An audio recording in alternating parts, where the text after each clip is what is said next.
This is reckless. All right. So as we reported the other day, the Lions are starting to get healthy at the right time. And that time really started out today with a bang. Now, Dan Campbell this morning in the press conference kind of alluded the whole injury updates. At least we didn't hear much from him. And then what we had found out after practice is that the Lions actually got some really great news for once. So just maybe the Grinch isn't going to try to steal Christmas from the Lions fans just yet, and give us a real opportunity to go up against these Buffalo Bills. So what am I talking about? Well, I'm talking about the defensive line. This is huge news for the Lions today, as they're really starting to get healthier around the defensive line and just in time to welcome the Bills to town. So Ali McNeil, Josh Pascal, and Levi Onwuzurike all returned to Lions practice on Wednesday. Now, the one player missing today was DJ Reader. He was working along the sidelines today and doing individual drills, but he was not able to partake in any of the walkthroughs or any of the team practice sessions. Now, Pascal's dealing with a knee. Levi Onwuzurike is dealing with a hamstring, and DJ Reader is still dealing with a shoulder. All of those guys missed last week's win over Green Bay. The Lions brought in, Jonah Williams and Quan Alexander, Jamal Adams, and Miles Adams to help fill the void last week, and they did a commendable job. I mean, they eked out a win where I think a lot of people really didn't give them a whole lot of an opportunity in that game. They really played their hearts out and got us to this week, right? Where now we're able to get a few guys back. So the thing about DJ Reader, which is still a little bit unclear, is what's really going on with him. To some degree, the Detroit Lions have always kind of played coy with the vets, or at least given them a little bit more of an opportunity to get healthy, a little bit longer leash, if you will. They're not going to rush them in. And we even have heard things like that from, Alex Anzalone and others. The way they treat injuries is bar none, the best class in the NFL. So they're not going to rush these guys back. They're going to make sure that they're fully healthy. And a guy like DJ Reader that we're definitely going to need for the rest of the season, and especially in the playoffs, you do not want to rush him back. So as far as DJ Reader is concerned, we just weren't sure as to where he was in his development with the shoulder injury. Now, shoulder injuries for defensive linemen can be very tricky. It is an injury that can happen over and over and over again if you don't treat it right, if you don't, get it nipped in the bud the first time. It's something that will creep up on him again, almost guaranteed.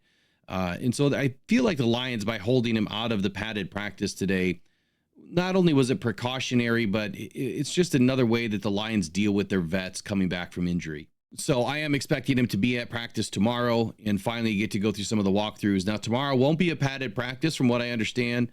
So it's just going to be these glorified walkthroughs, but at least he's going to be on the field going through the drills and hopefully be ready for Sunday, which is going to be a big time showdown between him and that offensive line. We're going to need DJ Reader in there, but if he's not able to go, I think the Lions are going to be okay in this one. Of course, we want to see DJ Reader in there, but I think that now with the guys that the Lions have brought in, between Jonah Williams and Miles Adams and Quan Alexander, even though Quan is a linebacker, I think the Lions have brought in enough guys and enough depth and enough talent that they can plug and fill some holes. There's nobody like DJ Reader alongside of Ali McNeil, but I think we're going to be all right if, in fact, DJ Reader does end up getting downgraded this week and not able to give it a full go. Now, limited at practice today was Josh Pascal and Levi Onwuzurike. Now, they did return, but they were in a limited fashion.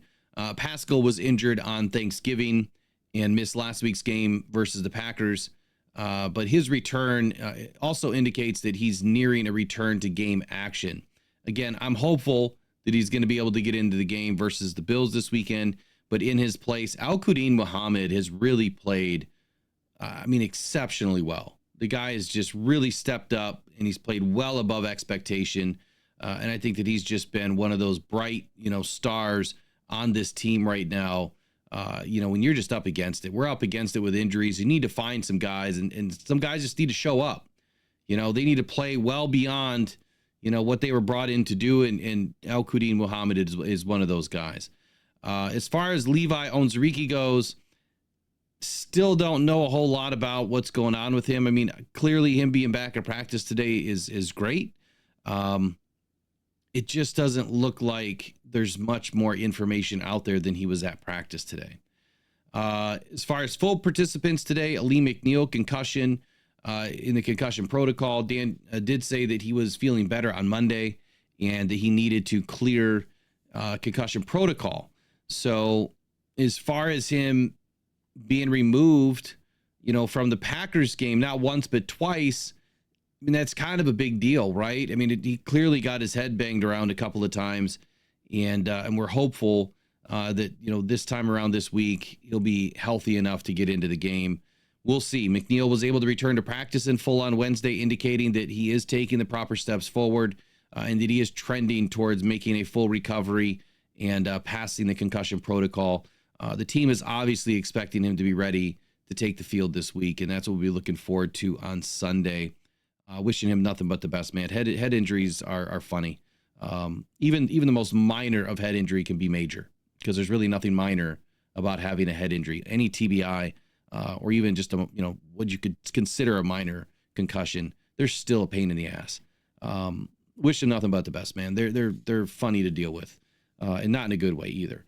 Full participant number 2, Taylor Decker. So he returned to practice today, and Dan Campbell also mentioned this week that he was also feeling better and was hopeful to have Decker back, but he didn't really know until Thursday, which is tomorrow, what he was going to be looking at. So, hey, we got a couple of guys in early. If Dan was talking Thursday, well, it all happened on Wednesday. So according to Decker, he said, I think I should be good to go, but I'll let the smart guys, the medical team, do the smart guy stuff. But I feel much better, much better. I feel pretty confident going into this one. So pretty good to hear Taylor, but I've never heard Taylor not say that, right? I've never not heard Taylor say he didn't feel great. I've never not heard Taylor feel like he couldn't go. So that's just Taylor being Taylor, man. The guy's an absolute dog. Even though he hasn't had the greatest season this season, he's been playing fairly well. I don't know that I would want anybody else over there other than Taylor Decker right now. Maybe Panay, but I don't know who I'd want on the right side then. Because, Taylor doesn't really care for the right side. So no longer on the injury report today is Carlton Davis and Emmanuel Mosley. Now, Davis was able to play without restriction versus the Packers. And this is great, man. He still has his hand injury. It's still a bit of a lingering issue, if you will. But it has not really impacted his production a ton. I feel like it's probably impacted him from being able to go up and grab some interceptions. Now, I know he had that would-be interception on the Terrion Arnold pass deflection on last week, but that was kind of an easy one, right? That's not catching a heater, with two hands. That was kind of a pop-up, little infield fly, if you will. So good news on the injury front today for the Detroit Lions. I'm super excited, about getting these guys back. And I'm still excited to see what Miles Adams and Jonah Williams and others are going to be able to do. I think they're going to be able to help this team. I think it was the absolute right move for Brad Holmes to bring in a lot of guys and bring in multiple positions. And right away, you've seen them help. So still looking for these guys to be part of this team. They're not going anywhere right now. They're going to be activated for at least 3 weeks on this roster. Whether they're on the roster or not on the roster, they're going to be paid for 3 weeks. So might as well keep them around and get everything you can out of them. And let's hope they stick throughout the rest of the season and help these Detroit Lions win. So that's all for this episode. Lions getting some great injury news finally. And we're getting healthy at the right time. So we need to continue this trend, right? It's like a stock chart. Right now, we just got to keep building every single day and every single week. We need to, hit a new milestone. So looking forward to these guys getting back. Wish them nothing but the best. We'll see you guys in the next one. Take care. Go One Pride. Go Detroit Lions. We'll see you next time. Bye-bye.